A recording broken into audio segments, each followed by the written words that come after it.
இப்போ நீங்கள் ப்ரிவியூவில் பார்த்த மாதிரியான ஒரு ட்ரெண்டிங்கான மாசான 3D வீடியோவை வெறும் ஒரே ஒரு இமேஜை வச்சு எப்படி ரெடி பண்ணுறது அப்படின்றத இந்த வீடியோவில் பார்க்க போகிறோம். ஸோ இந்த வீடியோக்கு தேவையானது ஃபஸ்ட்டு நான் கொடுத்துருக்க ப்ரீசெட்டு. ஸோ அதுக்கடுத்து நீங்கள் எடிட் பண்ண போகிற இமேஜை பேக்ரவுண்டை ரிமூவ் பண்ணி கட் பண்ணி எடுக்கணும். ஸோ அந்த இமேஜ் பார்த்தீங்கன்னா கொஞ்சம் ஃபுல் ஸ்க்ரீனில் இருக்க மாதிரி இமேஜாக பார்த்துக்கோங்க. இப்போ அதை ஃபஸ்ட்டு எப்படி HD குவாலிட்டியில் கட் பண்ணி எடுக்கிறேன்னு பார்க்கலாம். அதுக்கு ஃபஸ்ட்டு அப்படியே பேக் வந்துட்டு உங்களோட க்ரோம் ப்ரௌசரை ஓப்பன் பண்ணிக்கோங்க. ஓப்பன் பண்ணிட்டு இதில் இந்த மேலே இருக்க சர்ச் பாருக்கு பதிலாக அதில் போய் நீங்கள் என்ன பண்ணுன்னா ஃபஸ்ட்டு பேக்ரவுண்ட் ரிமூவர் HD அப்படின்னு நீங்கள் சர்ச் பண்ணுங்கள். ஸோ இந்த மாதிரி நீங்கள் சர்ச் பண்ணாலே போதும், ஆட்டோமேட்டிக்காக உங்களுக்கு ஃபஸ்ட் எடுத்துன்னு ஒரு வெப்சைட் வந்து ஓப்பன் ஆகும். ஸோ இந்த ஃபஸ்ட்டு வர வெப்சைட்டை ஓப்பன் பண்ணுங்கள். ஓப்பன் பண்ணிங்கன்னா அதில் கீழே பார்த்தீங்கன்னா நமக்கு க்ரீன் கலரில் இந்த ஆட் யுவர் இமேஜ்னு இருக்கா, ஜஸ்ட் அதை டச் பண்ணால் அடுத்த பேஜ் வந்து உங்களுக்கு லோட் ஆகும். இதில் மேலே பார்த்தீங்கன்னா பிங்க் கலரில் அந்த நம்மளோட இமேஜ் ஆட் பண்ணுற மாதிரி ஒரு சிம்பிளோட இருக்கும். ஜஸ்ட் அதை டச் பண்ணி இதில் நீங்கள் எடிட் பண்ண போகிற இமேஜை மட்டும் செலக்ட் பண்ணாலே போதும், ஆட்டோமேட்டிக்காக இதில் இப்போ எக்ஸாம்பிளுக்கு நான் ஏதாவது ஒரு இமேஜ், இப்போ என்னோட இமேஜ் இந்த இப்போ பார்த்தீங்கன்னா இந்த மாதிரி இருக்க இமேஜை வேறு லெவலில் அதுவே இந்த மாதிரி பேக்ரவுண்டை ரிமூவ் பண்ணி கட் பண்ணி கொடுத்துரும்.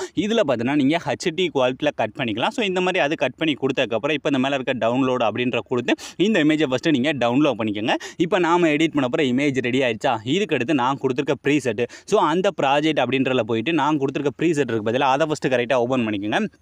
அதை நீங்கள் ஓப்பன் பண்ணிங்கன்னா அதில் உங்களுக்கு நான் இதில் எல்லாமே ஈஸியாகவே கொடுத்துட்டேன். அதாவது இந்த டெக்ஸ்ட்டில் யூஸ் பண்ணியிருக்க ஃபாண்ட் மட்டும் நான் உங்களுக்கு கொடுக்கவே இல்லை. ஏன்னா இந்த ஃபாண்ட் மட்டும் இல்லாமல் இதே மாதிரி இன்னும் எக்கச்சக்கமான தமிழ் ஃபாண்ட்ஸ்லாம் உங்களுக்கு வேணும்டா மறக்காமல் கமெண்ட் செக்ஷனில் கமெண்ட் பண்ணுங்கள். நான் இதுக்கும் தனியாக ஒரு வீடியோவே மேக் பண்ணி போகிறேன். இதில் உங்களுக்கு எல்லாமே ஈஸியாக அந்த டெக்ஸ்ட்டுக்கான எஃபெக்ட் எல்லாமே பர்ஃபெக்டாக நானே கொடுத்துட்டேன். ஜஸ்ட்டு நீங்கள் இதில் இமேஜை சேஞ்ச் பண்ணி உங்களோட இமேஜுக்கு ஏற்ற மாதிரி இதில் இருக்க டெக்ஸ்ட்டை வந்து அரேஞ்ச் பண்ண மட்டுமே போதும். ரொம்ப ஈஸியாக நீங்கள் ப்ரிவியூவில் பார்த்த மாதிரியே ஒரு வீடியோவை உங்களோட இமேஜை வச்சு மேக் பண்ணிடலாம். இப்போ ஃபஸ்ட்டு ஸ்டார்டிங் இந்த சாங்குக்கு மேலே பார்த்தீங்கன்னா ஒரு இமேஜ், அதாவது ஒரு ஆரஞ்சு கலர் பேக்ரவுண்ட் கொடுத்துருக்குன்னா ஜஸ்ட் அந்த பேக்ரவுண்டை டச் பண்ணுங்கள். டச் பண்ண கீழே வந்து பார்த்தீங்கன்னா கலர் அண்ட் ஃபில்னு ஒரு ஆப்ஷன் இருக்கா, ஜஸ்ட் அதை டச் பண்ணுங்கள். டச் பண்ணிட்டு இந்த இடத்துல டெக்ஸ்ட் வருதா, இந்த டெக்ஸ்ட்டை டச் பண்ணால் உங்களோட ஃபைல் மேனேஜர் வந்து ஓப்பன் ஆயிடும். ஃபைல் மேனேஜர் ஓப்பன் ஆனதுமே இதில் நீங்கள் எடிட் பண்ண போகிற உங்களோட இமேஜ், அதாவது நீங்கள் இதில் செலக்ட் பண்ண போகிற இமேஜ் பார்த்தீங்கன்னா ஃபுல் ஸ்க்ரீனில் இருக்கணும். அதுவும் இந்த சாங்கோட லிரிக்ஸுக்கு ஏற்ற மாதிரி இமேஜாக செலக்ட் பண்ணுங்கள். அப்போ தான் நீங்கள் ப்ரிவியூவில் பார்த்த மாதிரியே ஒரு ரிசல்ட் வந்து உங்களுக்கு கிடைக்கும். இப்போ எக்ஸாம்பிளுக்கு நான் அதே இமேஜை செலக்ட் பண்ணுறேன். இப்போ அந்த இமேஜை செலக்ட் பண்ணிட்டு இந்த மாதிரி இருக்க ப்ளஸ் ஐக்கானை கொடுத்தாலே போதும், ஃபஸ்ட்டு நமக்கு பேக்ரவுண்டில் சேஞ்ச் ஆயிரும். பேக்ரவுண்டில் சேஞ்ச் ஆனதுக்கப்புறம் இப்போ இந்த இமேஜிலேருந்து நாம் பேக்ரவுண்டை ரிமூவ் பண்ணி பிஎன்ஜியாக கட் பண்ணி வச்சு பார்த்தீங்களா,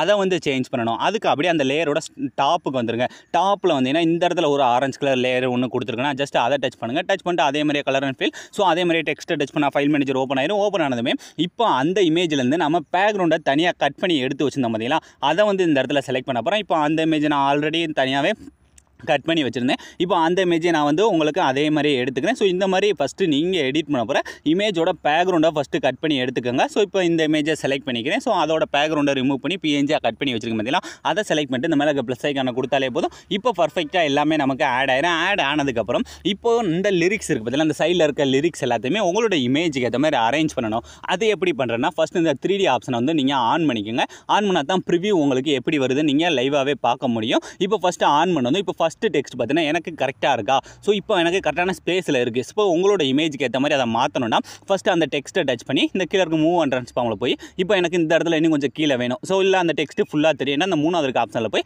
அதோட சைஸை கம்மி பண்ணி இந்த மாதிரி ஃபுல்லாக வச்சு இப்போ நான் இதை கொண்டு போய் இந்த இடத்து மாதிரி மேலே வச்சுக்கிறேன். வச்சுட்டு அப்படியே லைட்டாக மூவ் பண்ண அப்போ அடுத்த டெக்ஸ்ட் இருக்குது பார்த்தீங்களா, அதையும் டச் பண்ணி அதே மாதிரியே மூவ் அண்ட் ட்ரான்ஸ்ஃபார்ம் போய் ஸோ உங்களோட இமேஜோட சைஸுக்கு ஏற்ற மாதிரி இது கரெக்டாக ஃபுல்லாக தெரியும்டா உங்களுக்கு எந்த மாதிரி எஃபெக்டில் வேணுமோ ஸோ அந்த மாதிரி நீங்கள் இதை கொண்டு வந்து செட் பண்ணிக்கலாம். இப்போ கொஞ்சம் கொஞ்சமாக நான் என்ன பண்ணுறேன், நான் ஒரு இமேஜை ஒரு டெக்ஸ்ட்டை சேஞ்ச் பண்ணனால எனக்கு எல்லாமே பர்ஃபெக்டாக வந்து சேஞ்ச் ஆகுது. ஸோ அதனால் நான் என்ன பண்ணுறேன், அப்படியே கொஞ்சம் கொஞ்சமாக மூவ் பண்ணி ஒவ்வொரு டெக்ஸ்ட்டுக்கும் கொஞ்சம் கொஞ்சமாக மூவ் பண்ணி இந்த மாதிரி நீங்கள் எல்லாத்தையும் மாற்றிக்கோங்க. இப்போ இந்த லாஸ்ட் இருக்க டெக்ஸ்ட் இருக்குது பார்த்தீங்கன்னா, இந்த டெக்ஸ்ட்லாம் பார்த்தீங்கன்னா நான் ஃபுல்லாகவே மறைதா, இதை நீங்கள் அப்படியே லாங் ப்ரெஸ் பண்ணி அந்த மேலே நம்ம ஆட் பண்ணிக்க அந்த பிஎன்ஜிக்கு மேலே கொண்டுட்டு போனீங்கன்னா நம்மளோட இமேஜுக்கு மேலே இந்த மாதிரி வந்து வந்துடும். ஸோ இந்த மாதிரி நீங்கள் உங்களோட க்ரியேட்டிவிட்டிக்கு ஏற்ற மாதிரி இதை இந்த டெக்ஸ்ட் எல்லாத்தையுமே அரேஞ்ச் பண்ணிக்கோங்க. ஸோ இதுக்கடுத்து நீங்கள் எந்த விதமான சேஞ்சஸ் எதுவுமே பண்ண போகிறதில்ல. அப்படியே வீடியோட லாஸ்ட் வரை மூவ் பண்ணி பார்த்துட்டு இப்போ இந்த வீடியோ நீங்கள் அப்படியே ஃபஸ்ட்லேருந்து ப்ளே பண்ணி பாருங்கள். நீங்கள் ப்ரிவியூவில் பார்த்த மாதிரியே ஒரு வேறு லெவலான ட்ரெண்டிங்கான ஸ்டேட்டஸை வெறும் ஒரே ஒரு இமேஜை வச்சு நீங்களே மேக் பண்ணியிருப்பீங்க. ஸோ அதான் ஃப்ரெண்ட்ஸ் இந்த வீடியோ முடிஞ்சு. ஸோ இந்த வீடியோ உங்களுக்கு பிடிச்சிருந்தா மறக்காமல் ஒரே ஒரு லைக் பண்ணிடுங்க. ஸோ தேங்க்ஸ் ஃபார் வாட்சிங்.